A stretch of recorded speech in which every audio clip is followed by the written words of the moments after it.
Frères et sœurs, nous continuons notre route dans notre voyage dans les psaumes au travers du psautier.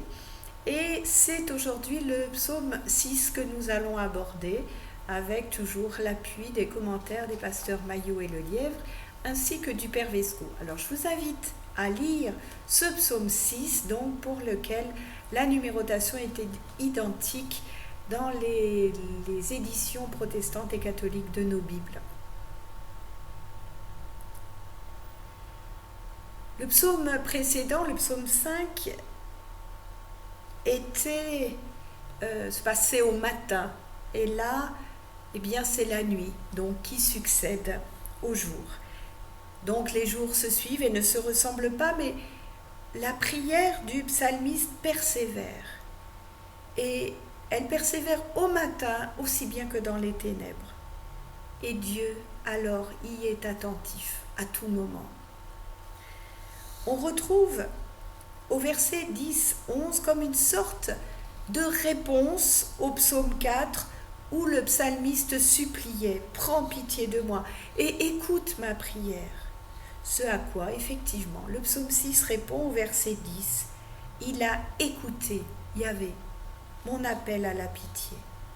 Comme une invitation à entendre pour nous que le temps de Dieu n'est pas celui de notre prière. L'exaucement sera peut-être ailleurs, autrement, plus tard. Mais il sera certainement.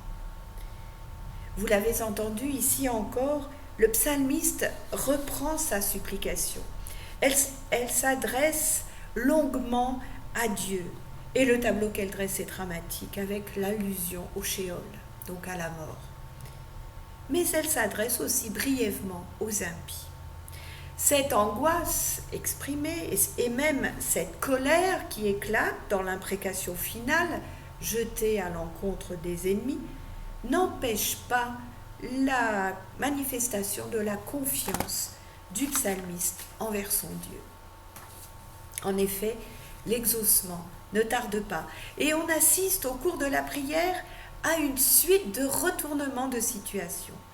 La pitié est demandée au verset 3 et au verset 10, elle est acquise. L'âme du psalmiste est terrifiée à l'infini. Cette même terreur infinie est souhaitée pour les ennemis, ce qui finalement s'accomplit. Le psalmiste prie le Seigneur de se retourner vers lui pour le sauver. Et à la fin, ce sont les impies qui s'en retournent, honteux. La prière insiste sur le nom de Yahvé, répété 7 fois au long du psaume, dont 5 fois de manière très serrée dans les premiers versets. Et Yahvé s'est entendu appeler, il a écouté l'appel. Et quand Yahvé écoute, alors, les ennemis disparaissent. Qu'est-ce donc qui suscite la crainte et l'angoisse du psalmiste? À quoi se rapporte la colère de Dieu? Ici, elle désigne de manière plutôt anthropomorphique la réaction divine devant un comportement humain mauvais. Le psalmiste redoute alors la rigueur de la correction de Dieu. Il se confie alors plutôt à sa grâce et à sa pitié. « Guéris-moi, sauve-moi » crie-t-il à Dieu. Et il pleure. D'autres psalmistes verseront des larmes amères, et même Jérémie, le prophète. Devant Dieu, en effet, on peut tout déposer. Nos manquements, nos peurs, nos larmes, toutes nos faiblesses, on peut les déposer devant lui. Devant Dieu, nous pouvons être nous-mêmes dans toute notre fragilité, notre nudité. Et Dieu entend. Et Dieu répond. Et Dieu fait grâce. Mais notre psalmiste, jusque dans son abattement le plus extrême, ne manque pas de finesse pour décider Dieu à venir à son aide au plus vite. En effet, s'il descend jusqu'au séjour des morts, comment la louange à Dieu, sa louange, pourra-t-elle continuer à retentir? Alors Dieu cède-t-il au chantage affectif de son serviteur? ou bien est-il conduit à le sauver par l'amour qu'il lui porte? Je vous laisse imaginer quelle est la réponse que je donne à cette question. Mais peut-être d'ailleurs était-ce avec une authentique et profonde détresse que le psalmiste imaginait que la louange puisse ne plus jaillir. Toujours est-il que notre psalmiste est épuisé. Entendez-vous la poésie qui se manifeste dans l'exagération tout orientale du cri, avec ce grabat qui flotte et qui fond dans les larmes du sanglot? Voilà qui décrit magnifiquement l'état du psalmiste, même si c'est quelque peu surjoué, peut-être. En tout cas, sans l'intervention de Dieu, c'est sûr, il ne s'en sortira pas. Le psalmiste ne dit pas à Dieu, sauve-moi à cause de ma justice, mais à cause de ta fidélité.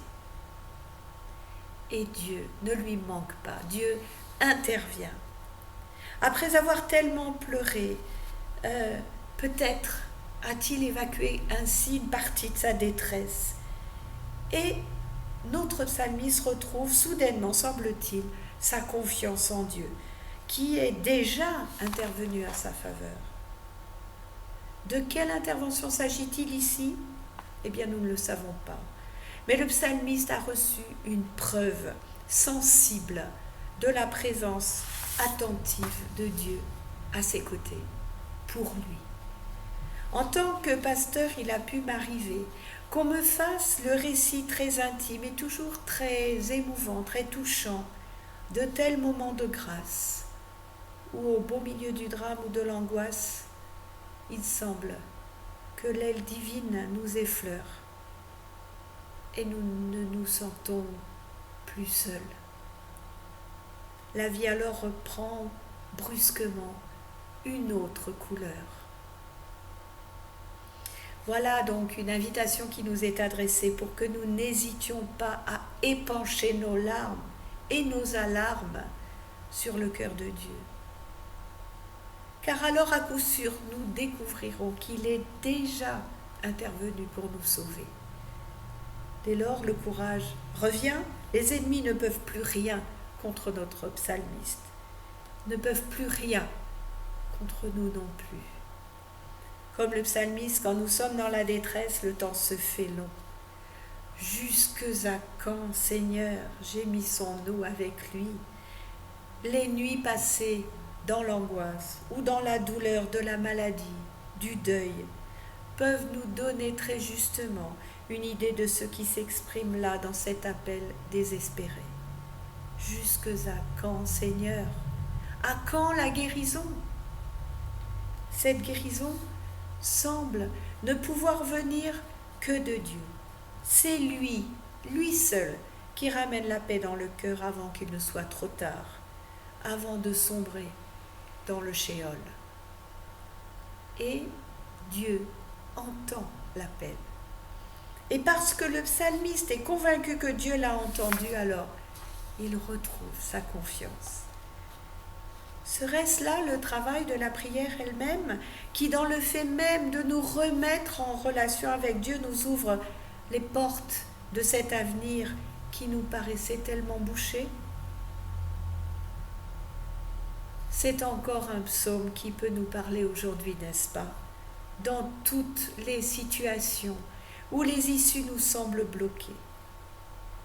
Sommes-nous convaincus, comme le psalmiste, ultimement, que la bonté de Dieu ne peut en aucun cas nous laisser effondrer, défaits dans l'épreuve? J'ai l'impression de lire la prière d'une mère sur quelque terrain de guerre que ce soit, devant son enfant tué par la rage des humains. Un sentiment que rien ne peut faire sortir de ce bourbier. Mais l'attachement du psalmiste va au-delà de la croyance.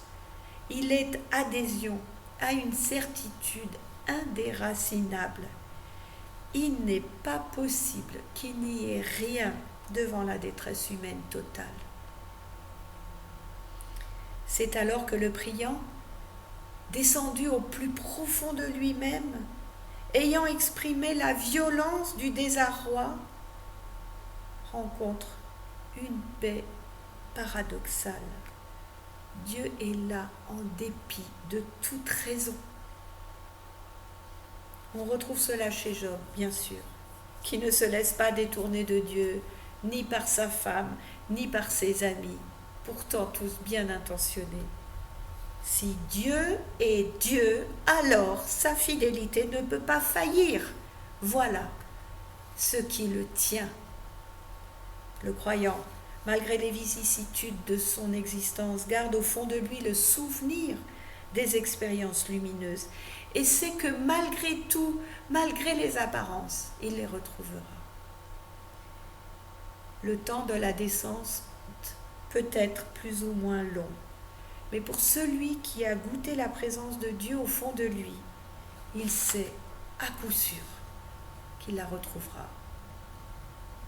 Yahvé entend par 2 fois dans notre psaume et accueille la prière contre toute évidence. Un autre, et pas des moindres, a prié ainsi dans la détresse ultime. Mon Dieu, à quoi m'as-tu abandonné? Entre tes mains, je remets ton esprit.